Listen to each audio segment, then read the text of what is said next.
అన్ని మాటలు చదువుకునే ముందు పోయిన వారం చెప్పబడిన వాక్యాన్ని త్వరగా చెప్పండి, అందించండి.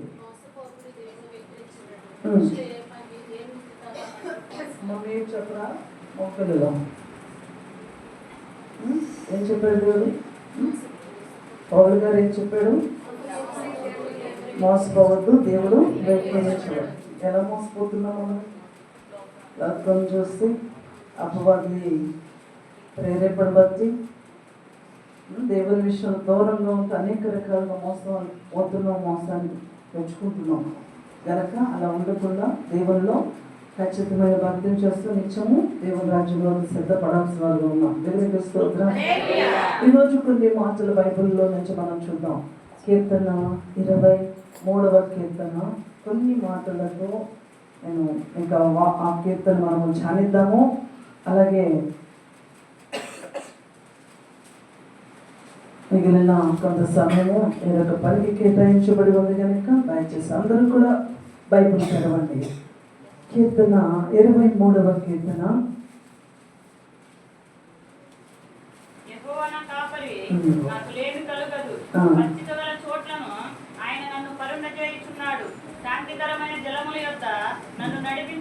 చాలు. దేవునికి స్తోత్రం. ఏంటండి, ఎవరు రాశారు ఈ కీర్తనను? ఈ కీర్తన దావీదు గారు రచించిన కీర్తన. ఆయన యెహోవా నా కాపరి, నాకు లేమి కలగదు అంటున్నాను. దేవునికి స్తోత్రం. అసలు మన కాపరి లక్షణాలు ఏంటి? దావీదు గొర్రెలు కాసుకునేవాడు. తన గొర్రెల విషయంలో తను ఎంత శ్రద్ధ కలిగి ఉన్నవాడో తన అనుభవపూర్వకంగా తనకు తెలుసు. గొర్రెలు కాసుకునే దావీదు గారు ఎల్లప్పుడూ గొర్రెల గురించి ఆలోచిస్తూ ఉండేవాడు. వాటిని మేలుకుంటూ వాటిని కాసుకుంటూ ఉండేవాడు. వాటికి శ్రేష్టమైన భూమిలో ఆహారం, శ్రేష్టమైన మేత ఎక్కడైతే ఉందో అక్కడికి నడిపించేవాడు. అలాగే నీటి ఊటల యొద్దకు కూడా, దేవునికి స్తోత్రం, నీటి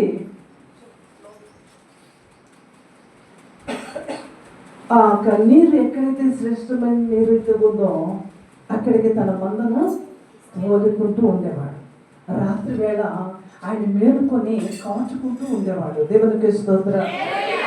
గమనించండి, కాపరిగా తాను అనేకమైన అనుభవాలు కలిగి ఉన్నాడు. అదే సమయంలో దేవుని వైపు తన మనస్సును ఎత్తుకుంటూ దేవుణ్ణి ఆరాధిస్తూ దైవ కృపలో ఆనందిస్తున్న కీర్తనకారుడైన దావీదు తనలో కాయన కాయాలని, తన దేవుడే తనకి కాపరి అని, దేవునికి స్తోత్రం, ఆయన తను కాస్తున్నవాడని, అలా ఉన్నతముగా ఆయన మీద ఆధారపడుతున్న వ్యక్తి దేవుని తన కాపరిగా చేసుకుని ఈ కీర్తన రాశాడు. దేవునికి స్తోత్రం. చూడండి, ఎవరి మాటలు పలకగలరు అంటే దేవుని మీద పూర్తిగా ఆనుకునే వారి మాటలు పలకగలుగుతారు. ఏదో అవసరాలు తెచ్చుకోవడం కోసం ప్రభువాని భక్తి చేసేవారు ఈ రకంగా ఆధారపడలేరు. దేవుని మీద ఎవరైతే పూర్తిగా ఆధారపడుతూ ఉంటారో, ఎవరైతే దేవుని స్తుతించి మహిమపరుస్తూ ఉంటారో, ఆయన గొప్పతనాన్ని గుర్తించుకుంటారో ఖచ్చితంగా దేవుణ్ణి కాపరిగా నియమించుకుంటారు. అంతేకాదు, కాపరి లక్షణం, కాపరి ఏం చేస్తాడండి? గొర్రెల విషయంలో గొర్రెలకు ముందుగా చెప్పనేంటి? దేవునికి స్తోత్రం. గొర్రెలకు ముందుగా కాపరి నడుస్తూ ఉంటే ఆ గొర్రెలు ఆయన వెంబడిస్తూ ఉంటాయి. దావీదు దేవుని నా కాపరిని చెప్పుకోవడానికి కారణం అంటే దేవుడు తను ఎదుటి పెట్టుకున్నాడు. పక్కకు తోసేగా, వెనుక తోసేసుకోలే, ఆ తర్వాత చూద్దామలే అన్నట్లుగా లేడు. తన స్థితి ఎలా ఉన్నా, తన పరిస్థితి ఎలా ఉన్నా, తను అడవిలో గొర్రెలు కాసుకుంటూ ఉన్నా, ఎలాంటి పరిస్థితి, ఎలాంటి పొజిషన్ లో ఉన్నా సరే దేవుని తన ఎదుటి పెట్టుకుని ఆయన తన కాపరి అనే విషయాన్ని గుర్తిస్తూ ఎల్లప్పుడూ ఆయన ఆనందిస్తున్నాడు. ఆయన నాకు కాపరి, నాకు ఏమి కలగదు. దేవునికి స్తోత్రం. ఈ మాట ప్రతి విశ్వాసి గ్రహించి ఉండాలి. విశ్వసించి ఉండాలి. ఇది గ్రహించలేని వారు, విశ్వసించలేని వారు ప్రభు ప్రభు అంటూ ఉంటారు, కానీ దేవుని మీద ఆధారపడలేని వారు తమ సొంత ఆలోచనలతో, సొంత వ్యాపారాలతో, సొంత పనులతో బిజీ అయిపోయి దేవుని సన్నిధిని కోల్పోతూ ఉంటారు. ఇదంతా ప్రయోజనకరంగా ఉండకపోవచ్చు. దావీదు తన పరిస్థితిని గమనించుకొని, తన పరిస్థితి ఎలా ఉన్నా సరే తన దేవుడు తన కాపరి, తన దేవుడు తనని కాయగలిగిన వాడు, తనకు ముందుగా నడవగలిగిన వాడు, తనని కాయగలిగిన వాడు, పోషించగలిగిన వాడు, సంరక్షించగలిగిన వాడు, సేద తీర్చగలిగిన వాడు, శ్రేష్టమైన ఊటకు నడిపించగలిగిన దేవుడు అని చెప్పి విశ్వసించిన దావీదు గారు దేవుని తన కాపరిగా అంగీకరించాడు. హల్లెలూయా. నీ దేవుడు నీకు ముందుగా ఉండి నడిపించగలిగిన సమర్థుడు, నిన్ను పోషించగలిగిన వాడు. దేవునికి స్తోత్రం. ఏం చేస్తాడంట? ఎక్కడ నడిపిస్తాడు? పచ్చిక కలిగిన చోట్లలో ఆయన నిన్ను నడిపించగలిగిన వాడు. శాంతికరమైన జలముల యొక్క దేవునికి స్తోత్రం. నిన్ను తృప్తిపరచువాడు, నిన్ను పోషించి తృప్తిపరచువాడు, నిన్ను ఎల్లప్పుడూ కాయగలిగిన సమర్థుడు. ఏ విషయంలో విడిచిపెడతాడా? దేవునికి స్తోత్రం. నాకు సంతోషంగా లేదా? హల్లెలూయా. మన దేవుడు ఎవరండి? నువ్వు ముందు పెట్టుకున్నావు దేవుణ్ణి కాపరిగా. నువ్వు దేవునికి అప్పగించుకుని ఆయన కాపరిగా అంగీకరించి నీ జీవితాన్ని ఆయన మీద ఆధారపడుతూ ఆయన వెంబడించగలుగుతున్నావా? భయపడాల్సిన అవసరం లేదు. ఎందుకంటే పచ్చిక కలిగిన చోట్లలో పచ్చటి ఆశీర్వాదకరమైన ఒక మార్గంలో నేను నడిపిస్తాను. శ్రేష్టమైన వాక్యము ద్వారా నేను పోషించగలిగిన వాడు, సంరక్షించగలిగిన వాడు, కృపతో నిన్ను నింపగలిగిన వాడు, శాంతికరమైన జలముల శ్రేష్టమైన ఊటను నీకు త్రాగనిచ్చి నీ దప్పును తీర్చగలిగిన వాడు. లేమి అనేది నీ దగ్గరికి రానివ్వడు. అయినా దేవునికి స్తోత్రం. ఆయన ఆధారపడాలి, ఆయన మీద ఆధారపడి నువ్వు కాపరిగా ఆయన అంగీకరించి ఆయన మీద ఆధారపడి ఆయన ముందుగా పెట్టుకుని ఉన్నాడు. ఆయన వెంబడించు. గొర్రెలు కాపరిని వెంబడిస్తాయండి. గొర్రెలు ఆయన స్వరాన్ని వింటాయి. నువ్వు ఎవరు స్వరం వింటున్నావు? ఏమా ఈరోజు ఒకసారి జ్ఞాపకం చేసుకోండి. ఎవరి మాట వింటున్నారు మీరు? ఎవరు స్వరం వింటున్నారు? దేవుని స్వరం గుర్తించలేనట్లుగా ఉన్నామేమో నువ్వు. ఎవరికి స్తోత్రం. ఎవరు చెప్పిన మాటలు వింటూ నాకైనా సంబంధంగా కొట్టుకుని పోతున్నామేమో ఒకసారి గమనించుకో. అపవాది నిన్ను బలహీనపరచడం కోసం, దుష్టుడు నిన్ను బలహీనపరిచి నిన్ను భయంకరమైన స్థితిలోకి దిగజార్చడం కోసం అనేకుల్లో నుంచి ప్రేరేపించి నీతో మాట్లాడుతూ ఉంటాడు. గ్రహించాలి. దేవుని స్వరాన్ని వినే విధంగా, కాపరి స్వరము గొర్రెలు విని ఆయన వెంబడిస్తున్నట్లుగా నా గొర్రెలు నా స్వరాన్ని వింటాయి అంటున్నాడు ఆయన. మరి నువ్వు ఆయన గొర్రెవైతే, అంటే ఆయన బిడ్డవైతే, ఆయన ఏర్పాటు చేసుకున్న మందమైతే, ఆయన స్వాస్థ్యమైతే, ఆయన స్వరాన్ని విని ఆయన వెంబడిస్తూ ఉంటాడు. ఆయన నేను పోషించగలిగిన వాడు, సంరక్షించగలిగిన వాడు, శాంతికరమైన జలముల యందు శ్రేష్టమైన ఊటలోని ఆత్మీయ జీవితాన్ని కట్టగలిగిన వాడు, పచ్చగలిగిన చోట్ల పరుట చేయగలిగిన వాడు, నీ విశ్రాంతి గురించి ఆలోచిస్తున్నవాడు ఆయన. నీకు సేద తీర్చడానికి, నీ అలసటను పోగొట్టడానికి నిన్ను ప్రతి క్షణము సమీపిస్తున్న దేవుడు. లేదు కట్టుకథలు కాదు, చెప్పుకుని వదిలేసే మాటలు కాదు ఇవి. ఆనాడు ఈనాడు మారని దేవుడు, ఆయన ఉన్నతమైన వాడు, ప్రతి ఒక్కరికి సమీపస్తులై ఉన్నాడు. మన దేవుడు మనకి సమీపంగా ఉన్నాడు. ఆ విషయాన్ని గుర్తిస్తూ దావీదు భయంకరమైన పరిస్థితులు ఉన్నా, తన పరిస్థితులు ఎలా ఉన్నా తనకి లేమి కలగనివ్వడు అని విశ్వసించాడు. నన్ను ఎందుకు చింతిస్తున్నావు? నీ ఇష్టం వచ్చిన ఆలోచన చేస్తూ, నీ ఇష్టం వచ్చిన తలంపులతో, నీ ఇష్టం వచ్చిన మార్గం ఎన్నుకుంటూ పెరుగులతో అదే జీవితం అని అనేక సార్లు నువ్వు కొట్టుకుని వెళ్ళిపోతున్నావు. చింత తప్ప ఏమి మిగులుతున్నా నీకు? దేవుని అది విశ్వాసం వచ్చి నీవు ఆయన మీద ఆధారపడి గుణం ఉండగలిగితే నీకు లేమి అయిన కలగనివ్వడు. హల్లెలూయా. లేమి రానివ్వడు. నీ గురించి ఆలోచిస్తున్నాడు, నీ గురించి చింతిస్తున్నాడు, నీ గురించి చింతిస్తున్నాడు. నేను మోయగలిగిన వాడే ఉన్నాడు. మోస్తాడమయ్యా, ఖచ్చితంగా మోస్తాడు. హల్లెలూయా. నా ప్రాణములకు ఆయన సేద తీర్చుచున్నాడు, తన నామమును బట్టి నీతి మార్గములో నన్ను నడిపించుచున్నాడు అంటున్నాడు. హల్లెలూయా. నీ దేవుడు నీతి మార్గములో నడిపిస్తాడు, కానీ వంకర త్రోవలో నిన్ను నడిపించాడు. శ్రేష్ట శ్రేష్టమైన మాట అయినది, ఉన్నతమైన మాట అయినది. ఆ మాట అయిన దేవుని యొక్క మార్గములో, నీతి మార్గములో, నీకు క్షేమాన్ని కలిగించే మార్గములో ఆయన నడిపించడానికి ఇష్టపడుతున్నాడు. నువ్వు నడవగలగాలి, ఆయన వెంబడించాలి.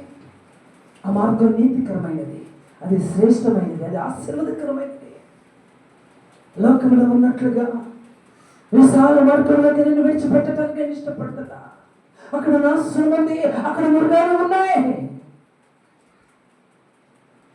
దేవునికి స్తోత్రం.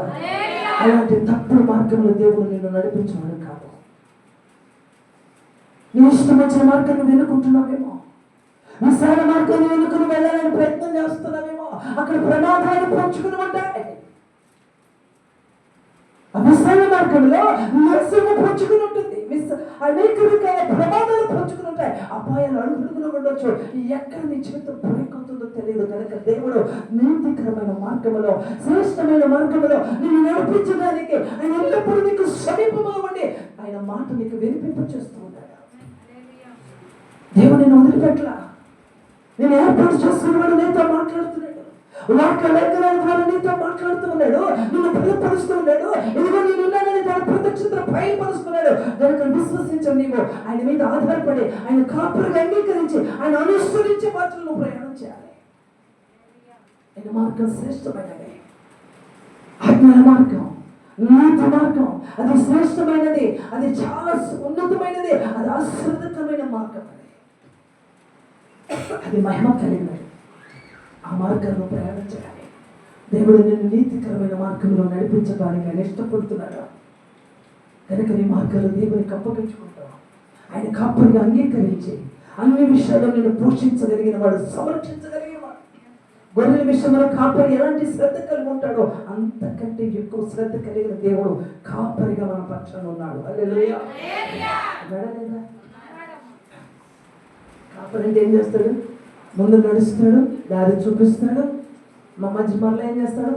రాత్రి వేళ కానీ మృగాలు వచ్చి ఎత్తుకొని పోతాయేమోనని ఏం చేస్తాడు? కాపలా కాస్తాడు. వాటి ఆహారం గురించి ఆలోచిస్తాడు. రేపటి వీటిని ఎక్కడ మేపాలో అని ఆయన ఆలోచిస్తాడు కాపరి. అలాగే వీటిని శ్రేష్టమైన నీటి ఒంటి ఎందుకు తీసుకెళ్తాడు. వాటి విశ్రాంతిని కూడా, వాటి ప్రాణాల విశ్రాంతిని కూడా ఆలోచిస్తాడు. దేవునికి స్తోత్రం. లక్షణాన్ని కలిగిన వాడు నీ దేవుడు. హల్లెలూయా. నీ గురించి చింతిస్తున్నవాడు, నీ గురించి ఆలోచిస్తున్నవాడు, నేను సంరక్షించగలిగిన వాడు, నీకు విశ్రాంతి గురించి కూడా ఆలోచిస్తున్నవాడు. అందుకే దావీదు గారు, ఆత్మపూర్ణుడైన దావీదు గారు తన జీవితాన్ని దేవుడి మీద ఆధారపడుతూ, దేవుని స్తుతించి మహిమపరుస్తూ, తన జీవితాన్ని లెక్క చేయక ఆయన స్వరాన్ని వింటూ, ఆయన వెంబడిస్తూ, ఆయన తనకి కాపరిగా ఉంటే ఏమి కూడా భయం ఉండదని గుర్తించి, ఏ విషయంలో నేను భయపడనయ్యా, ఎందుకంటే నువ్వు నాతో ఉన్నావు. దేవునికి స్తోత్రం. చదవండి 4వ వచనం.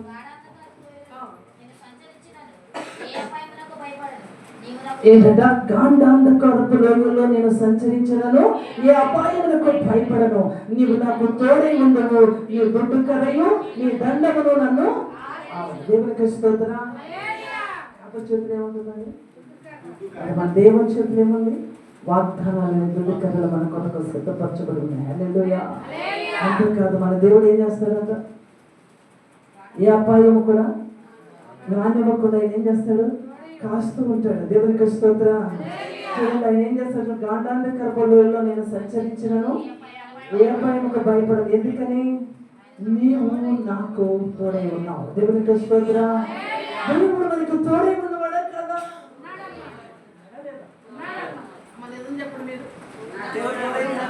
దేవునికి స్తోత్రం. నీ దేవుడు మృత్యుంజయుడు తిరిగి లేచాడు. సదా నేను మీతో ఉంటానన్నాడు. ఆయన నమ్మదగిన వాడు. వాగ్దానం చేసిన దేవుడు నమ్మదగిన వాడు. అందుకే దావీదు అంటున్నాడు, గాండాంధకారపు లోయలో సంచారం చేయాల్సి వచ్చినా నేను భయపడనయ్యా, ఏ అపాయానికి భయపడదు, నువ్వు నాకు తోడై ఉన్నావు. నీ దుడ్డు కదా అని నీ వాగ్దానాన్ని నన్ను ఆదరించి బలపరచగలవు. గమనించాలి, దేవుడు నీకు అనేకమైన వాగ్దానాలు ఇచ్చాడు. అవన్నీ నువ్వే, నువ్వు చదువు, వాటిని కలిగి ప్రార్థన చేయి, వాటిని స్వతంత్రించుకో. దేవుని సన్నిధిని ప్రత్యక్షతను అనుభవించి ఆయన సాక్షపు జీవితాన్ని జీవించావు. దేవుడు ఏదో గుడ్డితనంగా ఏదో మందిరానికి వెళ్ళాను వచ్చాను అనుకునే దేవుడు కాదు. దేవునికి స్తోత్రం. దేవుడి దగ్గరికి వెళ్ళి వచ్చాను, మందిరానికి వెళ్ళి వచ్చానని దేవుడు కాదు. ఏదో కాలక్షేప భక్తి కాదు ఇది. చూడండి, కింద వచ్చిన చూడండి.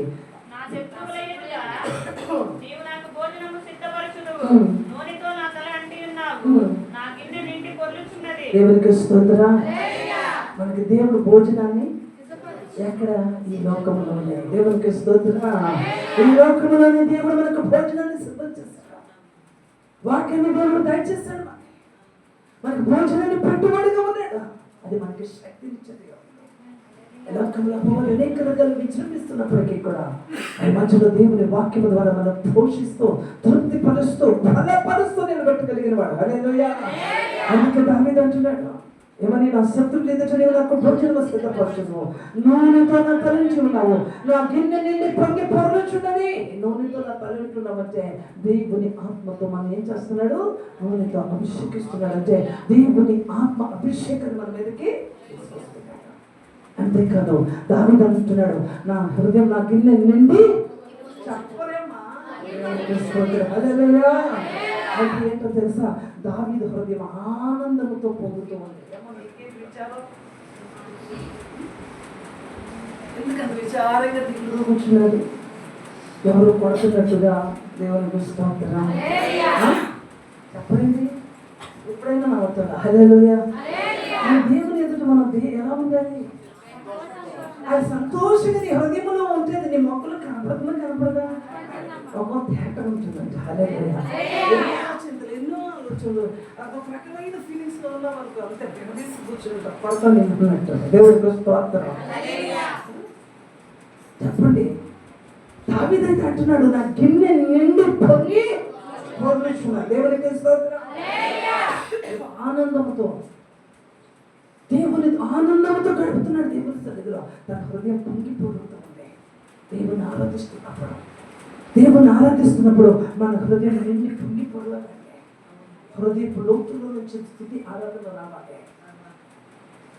దేవుని ప్రేమిస్తున్న నీవు, దేవుని ఆరాధిస్తున్నది నీవు, దేవుని నమ్మిక ఉంచిన నీవు, నీ నిండి పొంగి పొరలే విధంగా నీ హృదయం దేవుని ఆనందించు, దేవుని స్తుతించు, దేవుని మహిమపరచు. బహు సంతోషంతో నింపువాడు. దేవుడు అంటాడు, నా ఎద్దుకు రండి, నేను మిమ్మల్ని ఆనందింపచేస్తాను. దేవుని వాక్యం ద్వారా నువ్వు బలపరచబడాలి. దేవుని వాక్యం ద్వారా నువ్వు సరిచేయబడాలి. దేవుని వాక్యం ద్వారా నువ్వు సిద్ధపరచబడి, పోషించబడి, బలపరచబడాలి. కానీ నీరసగా వచ్చానా, నీరసగా మళ్ళీ ఏంటిది? ఎన్ని సంవత్సరాలు గడిపినా ఈ ముఖంలో కవళికలో మార్పు చెప్పండి అమ్మా. మన ముఖ కవళికలో మార్పు లేకపోతే ఏంటి? దేవునికి స్తోత్రం. మనం దేవుని ఆనందిస్తామని ఎలా తెలుస్తుంది? దేనికన్నా ముడి పెడుతున్నావా? ఖచ్చితంగా దావీదుకి ఆ సమయంలో ఎండిపోయిన రొట్టెలు తెచ్చినాడు. కంపల్లో తిరిగి సరైన స్నానం లేక కంపలకు పట్టేసి చెరిగి బట్టలు కూడా వేసుకుని ఉంటాడు. కొండల్లో, గుట్టల్లో, లోయల్లో తిరుగుతున్నవాడు ఎట్లా ఉంటున్నాడండి? మాసిపోయిన బట్టలతో, చెరిగిపోయిన బట్టలతో, ఎండిపోయిన తల వెంట్రుకలతో, శరీరానికి సరైన పోషణ లేక ఏదో ఒక కమ్మల భుజాన్ని వేసుకుని చెట్ల కింద నుంచి దూరం వెళ్ళిపోతూ తన కోసం ఆహారం పంపిస్తే అది తినబోయేసరికి ఎండిపోతా. అమ్మా చెప్పండి. మనమైతే నేను వేడిది తిన్నాం. మధ్యాహ్నం ప్రార్థనలో భోజనం ఉందమ్మా, కాస్త ఎక్కడ తీసుకెళ్తారా లేకపోతే భోజనం చేస్తారా, కాస్త తినమని మేము దేవునికి ఇస్తాం. మనకు ఎలా సాగుతుంది, కానీ దేవుని దావీదు దేవునికి స్తోత్రం. జరగక కాదు, తన దేవుళ్ళు ఆనందిస్తున్న వ్యక్తి, ఆరాధిస్తున్న వ్యక్తి తన శరీరం గురించి కానీ తన పోషణ గురించి కానీ పట్టించుకున్నవాడు కాదు. దేవునికి స్తోత్రం. తను ఏ పరిస్థితిని పట్టించుకున్నవాడు కాదు. అవి తను ఏమి చేయలేవనే విషయంలో గుర్తించిన వాడే.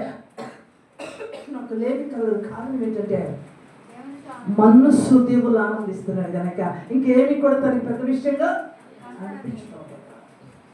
నువ్వు నాకు తోడే ఉన్నావయ్యా, నా గిన్నె నిండి పొంగి పొర్లుతుంది, నాకు భోజనం సిద్ధం చేయబడవు నీవే, నా గురించి ఆలోచించబడవు నీవే, నా ముందు నడుచుబడవు నీవే, నన్ను కాయబడవు నీవే, నన్ను పోషించి సంరక్షించగలిగిన వాడవు నీవే, నా ప్రాణానికి సేద తీర్చగలిగిన వాడవు నువ్వే నా కాపరి.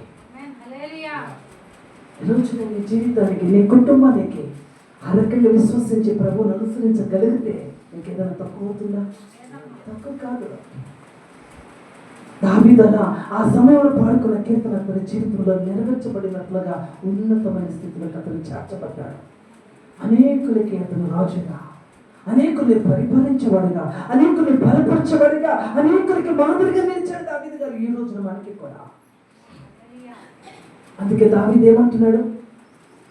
నేను బ్రతుకుతున్నదని ఎందుకు మాట్లాడుతున్నాడు? ఒకసారి ఆలోచించండి. నేను త్వరగా ముగిస్తాను, త్వరగా. ఎందుకు మాట్లాడుతున్నాడు? కృపాక్షేమములే, నేను బ్రతికిన కాలంలో, నేను బ్రతుకు దినములని కృపాక్షేమం నా వెంట వస్తాను. ఎందుకంటున్నాడు అంటే తన ముందు ఉన్నది దేవుడు. హల్లెలూయా. తన ముందు నడుస్తున్నది దేవుడు. కాపరిని తన ముందు పెట్టుకున్నాడు కనుక కృపాక్షేమాలు తన వెంట వస్తాయని గ్రహించగలిగాడు. ఆమె దేవుని ఎదుట పెట్టుకోకుండా నాకు దేవుడు ఆశీర్వాదం లేదంటే, దేవుడు ఏం చేశాడంటే చెప్పండి. చాలా మంది ఎవరెవరినో ముందు పెట్టుకుంటున్నారు, మరి ఇంకేదాన్నో ముందు పెట్టుకుంటున్నారు. తొలగించుకో, దాన్ని తొలగించుకో, అది దోషపు గూడును తొలగించు, పాపపు గూడును కూల్చుకో, దేవుని ఎదుట పెట్టుకో. ఆయన కాపరి నేను అంగీకరించి నేను అప్పగించుకో. ఆయన ముందు పెట్టుకున్న దావీదు అంటున్నాడు కృపాక్షేమాలు నా వెంట వస్తాయి అంటే దాని గురించి అతను చింతించడం లేదు. ఆయన కృప తన కాపులు ఉంచగలిగిన వాడిని గుర్తించలేక ఆ కృప ద్వారా క్షేమం కూడా తనకు కలుగుతుంది అని దేవుడు తనతో ఉంటే కృపాక్షేమాలు తన వెంట వస్తాయని విశ్వసించి అదే మాట పడుతున్నాడు. అయితే తన హృదయ వాంఛను మాకు తెలియజేశాడు. చదవండి. దేవునికి స్తోత్రం. ఏమని చెప్తున్నాడు? చిరకాలము యెహోవా మందిరములో నేను నివాసము చేస్తాను. దేవునికి స్తోత్రం. ఏం తీర్మానం చేసుకున్నారమ్మా? చిరకాలము యెహోవా మందిరములో ఎక్కడ ఉంటానంటున్నాడు? దేవునికి స్తోత్రం.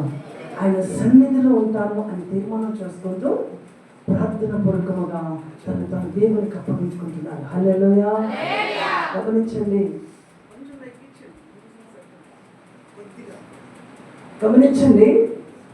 చిరకాలము దేవుని సన్నిధిలో తను ఉండాలని ఒక ఉద్దేశాన్ని కలిగి తన హృదయ వాంఛను కూడా అతను తెలియజేస్తున్నాడు. దేవునికి స్తోత్రం.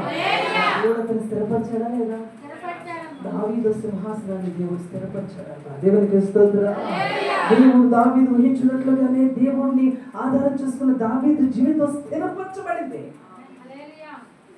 ఎక్కడ కూడా అతను చెప్పండి, సౌలుకు దేవుని కృప దూరమైనట్లుగా దావీదుకు దేవుని కృప దేవుడు దూరం చేయాలి. దేవునికి స్తోత్రం.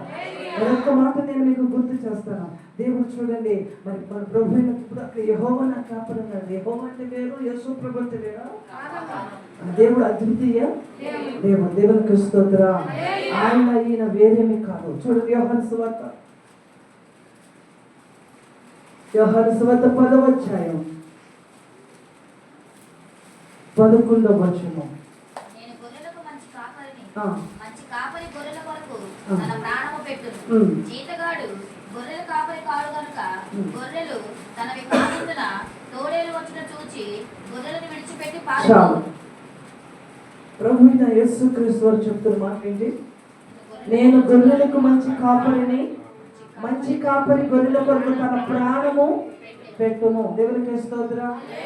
ప్రభు యేసుక్రీస్తు వారు చెప్తున్న మాట ఏంటి? నేను గొర్రెలకు దేవునికి స్తోత్రం. దేవునికి స్తోత్రం. ఆత్మస్వరూపుడిగా ఉన్నవాడు, కాపరిగా ఉన్నాడు. దావీదు ప్రవచన పూర్వకంగా మాటలు పలుకుతున్నాడు. దేవుడే నా కాపరి, యెహోవానే నా కాపరి. ఎస్ఐ చెప్తున్నాడు, నేను గొర్రెలకు మంచి కాపరి. ఏం చేస్తారంటే గొర్రెల కొరకు అంటే గొర్రెలుగా తన ప్రజలు వారి కొరకు ఆయన ఏం చేస్తున్నారు? ప్రాణం పెడుతున్నారు. దేవునికి స్తోత్రం. అంతేకాదు దేవుడు అన్ని విషయాల్లో నేను బలపరచగలిగిన వాడు. హల్లెలూయా. ఒక మాట నేను చూపిస్తాను, తర్వాత దాన్ని మీరు ధ్యానించండి. విడమర్చి చెప్పడానికి కుదరకపోవచ్చు, కానీ జకర్యా గ్రంథం 4వ అధ్యాయం యెహెజ్కేలు గ్రంథము 34వ అధ్యాయం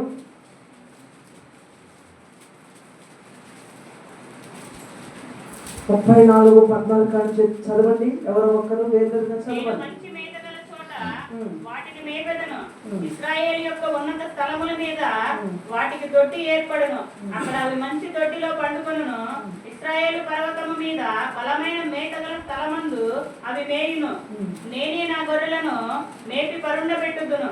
ఇదే ప్రభువకు యెహోవా వాక్కు. చాలు. దేవునికి స్తోత్రం.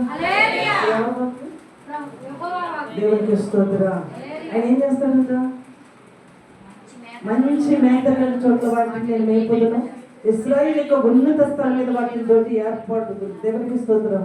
ఏర్పాటు చేస్తారు పరలోకంలో. దేవునికి స్తోత్రం. మంచి మేత కలిగిన స్థలము ఆయన సంఘంలోకి దేవుడు నిన్ను నడిపించి మేపవాడుగా ఉన్నాడు. దేవునికి స్తోత్రం. నీ గురించి ఆలోచిస్తున్న దేవుడు ఉన్నతమైన స్థలాన్ని నీ కొరకు సిద్ధం చేస్తున్నాడు. అక్కడ అవి మంచి దొడ్డిలో పడుకొనును, ఇశ్రాయేలు పర్వతముల మీద బలమైన మేతగల స్థలములో అవి మేయును. నేనే నా గొర్రెలను మేపి పరుండ పెట్టెదను. ఇదే ప్రభువైన యెహోవా వాక్కు. తప్పిపోయిన దానిని నేను వెతుకుదును. దేవునికి స్తోత్రం. తప్పిపోయిన దాన్ని ఎందుకు వదిలేస్తాడా? వెతుకుతున్నాడు కదా అని నేను తప్పించుకుని తిరుగుతానంటే చెప్పండి, ఎక్కడో అటు దేవుని నోట్లోనే పడిపోతావు. ఏం చెప్పండి, గొర్రె కాపరి ఏదైనా తప్పిపోయిందంటే ఏం చేస్తాడు? ఎదుగుతాడు కనుక అలా ఎతికించుకోవడానికి దాక్కున్నాను. ఈ లోపల ఎత్తుకోవడంలో వచ్చిందంటే చెప్పండి, ఏ సింహం వచ్చిందంటే, ఏ ఎరుగు పట్టుగా వచ్చిందంటే, అలాగే చాలా మంది ఉంటూ ఉంటారు. సేవకులకి ఏదో నేర్పుతున్నట్లుగా ఈ విషయాన్ని గుర్తు చేస్తున్నట్టు ఎలా తప్పిపోతూ ఉంటారు. వాళ్ళు ఏది పదే వెళ్తూ ఉంటారు సేవకులు. వాళ్ళకి ఎలా ఉంటుందంటే ఇంకా 4 సార్లు రప్పించుకోవాలి. దేవునికి స్తోత్రం. కానీ గొర్రెల కాపరి లక్షణం, తప్పిపోయిన గొర్రె ఏం చేస్తాడంట? వెతుకుతాడు. అది రాయకిన సమయంలో ఏం చేస్తాడండి? ఎత్తుగా ఆ పాటి మెడగా చేసుకుని సంఘం సేవకుడు వచ్చి డైరెక్ట్ నేను కొట్టు లాక్కొచ్చి సంఘం వేసాడు. అది ఊరుకుంటావు నువ్వు? దేవునికి స్తోత్రం. చెప్పండి, వేసా ఏం చేస్తాడు? చెప్పండి. గొర్రెల కాపరి కదా, ఆయన ఏమంటున్నాడు? మంచి మేత పెట్టి మేపుతానంటున్నాడు. మళ్ళా తప్పిపోయిందని ఏం చేస్తాడు? వెతికి దాన్ని ఏం చేస్తాడు? నడవలేని సమయం పరిస్థితిలో ఉంటే ఆ పాటి భుజాలు వేసుకుని అంటే మోస్తున్నాడు. నేను తప్పుటడుగులు వేస్తూ రకరకాలుగా అటు ఇటు పరిగెడుతుంటే నేను పట్టుకుని అయినా మళ్ళా దాంట్లోకి చేర్చడానికి మోస్తున్నాడు. దేవుడు విడిచిపెట్టుబడి కాదు. చూడండి, తోలివేసిన దానిని మరలా తోలుకొని వచ్చేదను, గాయపడిన దానికి కట్టుదును, దుర్బలముగా ఉన్న దానిని బలపరుచుదును. అయితే క్రొవ్విన వాటికిని బలము గల వాటికిని శిక్షను మేత పెట్టి లయపరచదను. దేవుని యొక్క సంఘములో దేవుని కాపరిగా ఉంటా ఆ సమాజం అనేది కంపల్సరిగా జరుగుతాయి. బలహీనులు అయితే తప్పుటడు వేస్తే ఆయన వెతుకుతాడు, భుజం వేసుకొని తీసుకొచ్చి మందులోకి చేరుస్తాడు. గాయపరచబడిన గాయం కడతాడు. వాక్యం ద్వారా నేను హెచ్చరిక చేస్తున్నవాడు, నేను సరి చేయడానికి ఇష్టపడుతున్నాడు. దేవునికి స్తోత్రం. చూడండి, గాయాన్ని కడతానికి నేను ఇష్టపడుతున్నాడు అంటే నీ బాధను, నీ వేదన తీర్చడానికి ఆయన సిద్ధంగా ఉన్నాడు. అంతేకాని నేను ఎక్కడ కూడా నీ బాధను వదిలిపెట్టుకోవడం కాదు, నీ శ్రమను నేను విడిచిపెట్టుకోవడం కాదు. అటన్నిటి నుంచి విడిపించగలిగిన దేవుడు నీ గాయాన్ని కట్టగలిగిన వాడు. హల్లెలూయా.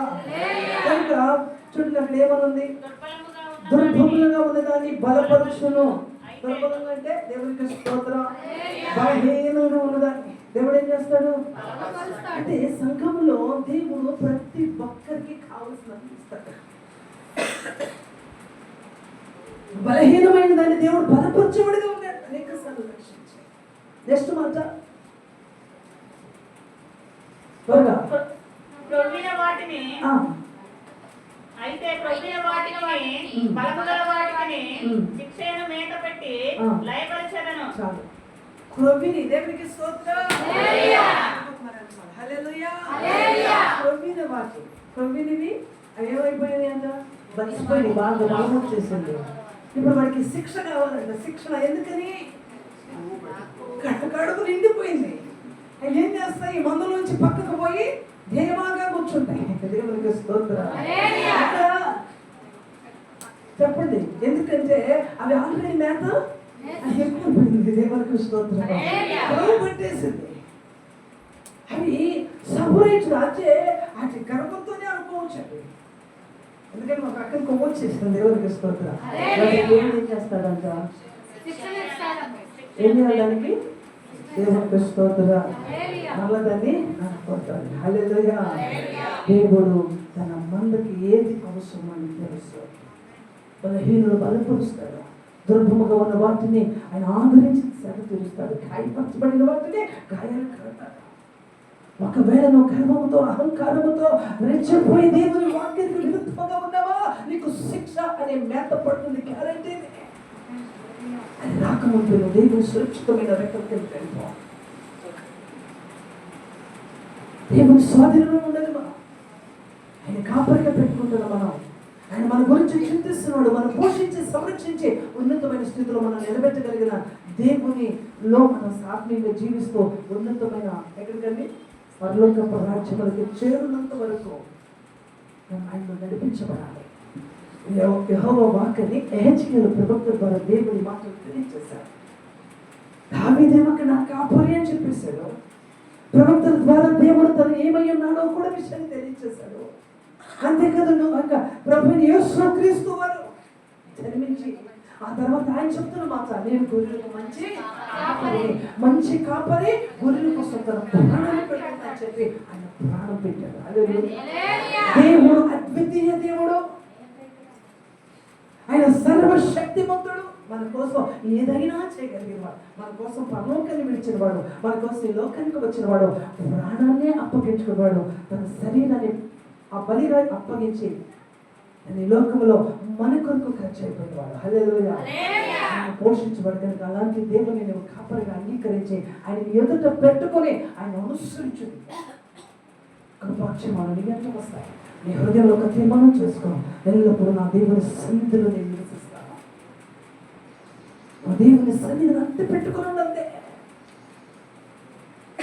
దేవుడు ఏర్పాటు చేసిన ఆ యొక్క సంఘములో స్థానములో హద్దు పెట్టుకుని నువ్వు జీవించు. అక్కడ పోషించబడతావు. వాక్యం ద్వారా నీ ఆత్మకు శ్రద్ధ తీర్చబడుతుంది.